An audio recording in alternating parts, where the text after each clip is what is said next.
নমস্কার বন্ধুরা, ভক্তিমূলক কথা চ্যানেলে জানাই আপনাদের সকলকে স্বাগত। বন্ধুরা, আশা করছি ঈশ্বরের আশীর্বাদে আপনারা প্রত্যেকেই ভালো আছেন এবং সুস্থই আছেন। বন্ধুরা, আমাদের প্রায় প্রত্যেকটি হিন্দু বাড়িতেই রয়েছে একটি করে ঠাকুর ঘর, যেখানে নিয়মিত পূজা অর্চনা করা হয়ে থাকে। আবার যাদের ছোট ঘর, তারা বাড়ির কোনো শুভ কোণে ঠাকুরের সিংহাসন রেখে পূজা অর্চনা করে থাকেন। বাড়ির পুজোর স্থান এক ইতিবাচক শক্তির প্রাণকেন্দ্র হয়। এই স্থান একাধিক সমস্যার সমাধান করতে পারে, পাশাপাশি সেই ব্যক্তিকে শক্তিশালীও করে তোলে।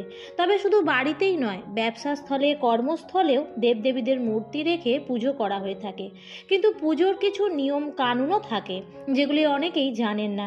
আর না জানার কারণে আমরা এমন কিছু ভুল করে থাকি, যার কারণে দেবদেবীরা রুষ্ট হয়ে যান।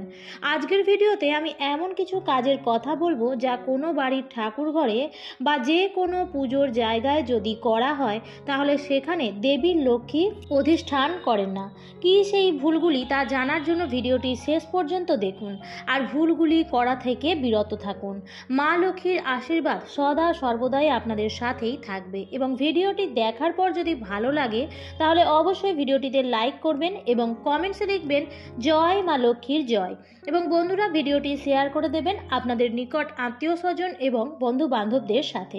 আমি আমার চ্যানেলে সাধারণত পুজো, পাঠ, তত্ত্বকথা, বাস্তুবিধির ওপর ভিডিও বানিয়ে থাকি। চ্যানেলটি আপনার কাছে নতুন হলে সাবস্ক্রাইব করে রাখার অনুরোধ জানালাম। প্রথমত, হিন্দু ধর্মে পুজোয় আসনের বিশেষ গুরুত্ব দেওয়া হয়েছে। আসন ছাড়া পুজো হয় না। মেঝেতে বসে কখনো জপ বা পুজো উপাসনা করা উচিত নয়। এমনটা করলে পুজোর পুণ্য মেঝেতে স্থানান্তরিত হয়। তাই পুজোর জন্য পৃথক আসন রাখা উচিত। আর কম্বলের আসনে বসে পুজো করা সর্বশ্রেষ্ঠ বলে গণ্য করা হয়। ঠাকুর ঘরে যে আসনে বসে পুজো করা হয়, সেই আসনকে পা দিয়ে কখনো সরাবেন না। যদি সরানোর প্রয়োজন হয়, তাহলে তা হাত দিয়ে সবসময় সরাবেন। পুজো করার সময় অন্যের আসন ব্যবহার করা উচিত নয়, অর্থাৎ একটাই আসনে বসে সবার পুজো করা উচিত নয়। পুজো শেষ হওয়ার পর সেই আসন ভাঁজ করে সরিয়ে রাখুন, অন্য কেউ যাতে আপনার আসন স্পর্শ না করে। দ্বিতীয়ত বন্ধুরা, পুজো করার সময় প্রদীপ আর ধূপ অবশ্যই জ্বালানো উচিত।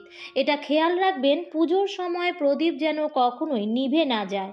আর প্রদীপ দিয়ে অপর একটি প্রদীপ জ্বালানো বা প্রদীপ দিয়ে ধূপ জ্বালানো কখনোই উচিত নয়। এটি কিন্তু দারিদ্রতাকে ডেকে আনে। তৃতীয়ত, সব পুজোতেই চালের প্রয়োজন হয়, তাই পুজোর সময় চালের ব্যাপারে অবশ্যই বিশেষভাবে নজর রাখবেন। চাল যেন ভাঙা না হয়। গোটা চাল ছাড়া পুজোর সঠিক ফল পাওয়া যায় না। তাই পুজোতে সর্বদা গোটা চাল বা অর্থাৎ অক্ষত আতপ চাল ব্যবহার করবেন। চতুর্থত, সকালের পুজো বলুন বা সন্ধ্যের সময় আরতি দান করে পুজো করার সময় 3 বার করে শঙ্খ বাজানো উচিত। ঠাকুর ঘরে ঠাকুরের পাশাপাশি শঙ্খের দেখা তো মিলবেই।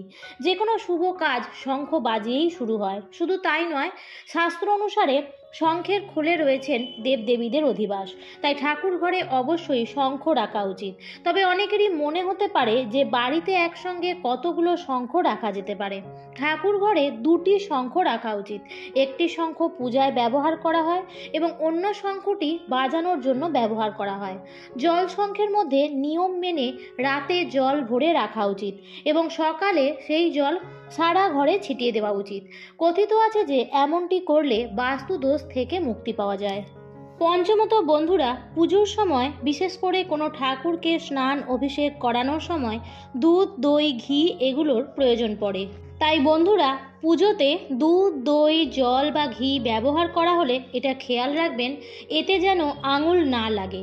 এর জন্য চামচ বা কাঠি ইত্যাদি জিনিস ব্যবহার করবেন। কেননা শাস্ত্র অনুসারে নখের স্পর্শে এই জিনিসগুলি অপবিত্র হয়ে যায়, ফলে দেবদেবী সেই পূজা স্বীকার করেন না। ষষ্ঠত, ঠাকুর ঘরে কখনোই খণ্ডিত বা ভাঙা বা ফাটা মূর্তি রেখে পূজা করবেন না। যদি এরকম মূর্তি থেকে থাকে, তাহলে তা কোনো প্রবাহিত জলে বিসর্জন করে দিন।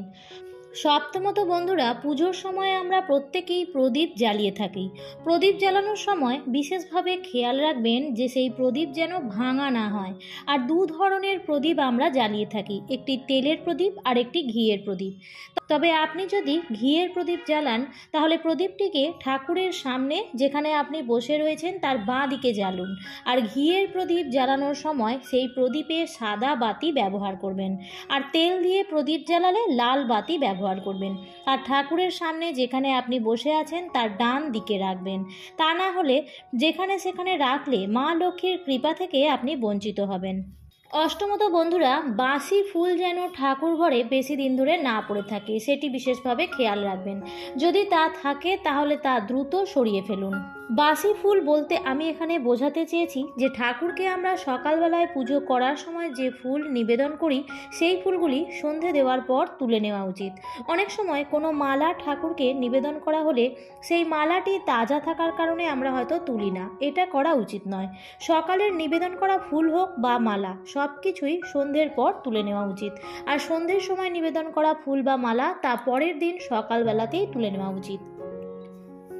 এবং সর্বশেষ হলো, পুজো করার পর আসন ছাড়ার পূর্বে দেবদেবীকে অবশ্যই জল অর্পণ করা উচিত। শাস্ত্র অনুসারে যদি এটা না করে থাকেন তাহলে আপনার পুজোর সকল শুভ ফল ইন্দ্রদেব নিয়ে চলে যান। বন্ধুরা, আপনাদের বাড়িতে যদি শ্রীকৃষ্ণের মূর্তি বা ছবি থাকে তাহলে তার সঙ্গে একত্রে রাধারানীর মূর্তি বা ছবি রাখা উচিত। শ্রীকৃষ্ণের রাধারানী ছাড়া মূর্তি বাড়িতে কোনোভাবেই রাখতে নেই। প্রত্যেক দিন সকালে ঘুম থেকে উঠেই যদি রাধাকৃষ্ণের যুগল মূর্তি দর্শন করা যায় তাহলে জীবন থেকে যত প্রকার সমস্যা রয়েছে তা ধীরে ধীরে দূর হয়ে যায় এবং সংসারে উন্নতি হয় চোখে পড়ার মতন। বাড়িতে যদি মাতা লক্ষ্মীর মূর্তি যদি থাকে তাহলে ভগবান শ্রী বিষ্ণুর ছবি রাখতেই হবে। অনেকেই মনে করেন গৃহে শ্রী বিষ্ণুর ছবি রাখতে হয় কি না। এই প্রশ্ন মনে রাখাই ভুল, কারণ যেখানে মাতা লক্ষ্মীর বাস সেখানে শ্রী বিষ্ণুর বাস। যে গৃহে এই দুই দেবদেবী একত্রে বাস করেন সেই গৃহে কোনো প্রকার সমস্যা আসতেই পারে না। আর যদি কোনোভাবেও সমস্যা এসেও যায় তা খুব দ্রুত সমাধান হয়ে যায়। আমার আজকের পর্বটি এই পর্যন্তই। ভিডিওটি দেখে যদি ভালো লাগে তাহলে অবশ্যই লাইক, কমেন্ট এবং শেয়ার করতে ভুলবেন না। আর এই ধরনের আরও ভিডিও পাওয়ার জন্য চ্যানেলটিকে সাবস্ক্রাইব করে পাশে থাকা বেল আইকনটির অল লেখাটিতে ক্লিক করে দেবেন।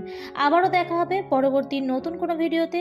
ভালো থাকবেন, সুস্থ থাকবেন। ধন্যবাদ।